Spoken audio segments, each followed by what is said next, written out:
Like a butterfly flitting past, Ahren felt something tickling his consciousness.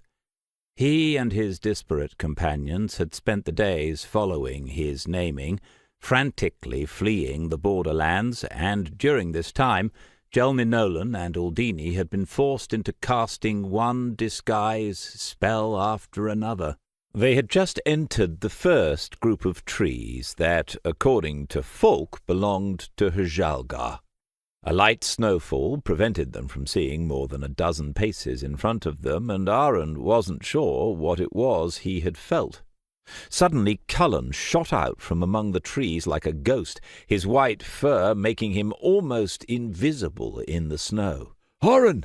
Ahren!" he heard in his head, and the apprentice dropped down on one knee with a smile, wrapping the wolf in his arms while bravely enduring the wolf's slobbering tongue. Celsina, too, approached them from the trees and emitted waves of welcome. The two animals had raced on ahead of the others during their flight, as a security measure, and so that the two ancients could conserve their strength. Then they had awaited their companions in the security of the forest. Cullen kept on babbling his name, the only thing that their spiritual connection would allow yet, and Ahren stroked the animal's fur until the wolf finally calmed down. Happy that they were all reunited safely, the troop travelled onwards, and Ahren's heart leaped with joy when Falk announced, "Only a few more days and we'll be in Deepstone." Ahren's master was right in his prediction. 6 days later they crossed the eastern forest, and the warm feeling of home increased in Ahren's breast with every familiar pine tree and fondly remembered stream they passed. He found himself nattering on to Nolan, telling her stories of his training, which had mainly taken place in this forest. The elf priestess responded to his talk with an indulgent smile.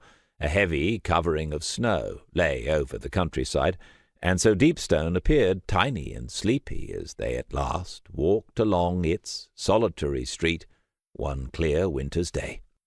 They were nearing the village square, and the simple wooden structures, standing in a row within the protection of the forest edge, no house further than an arrow's flight from the trees, seemed to Ahren to be both strange and familiar.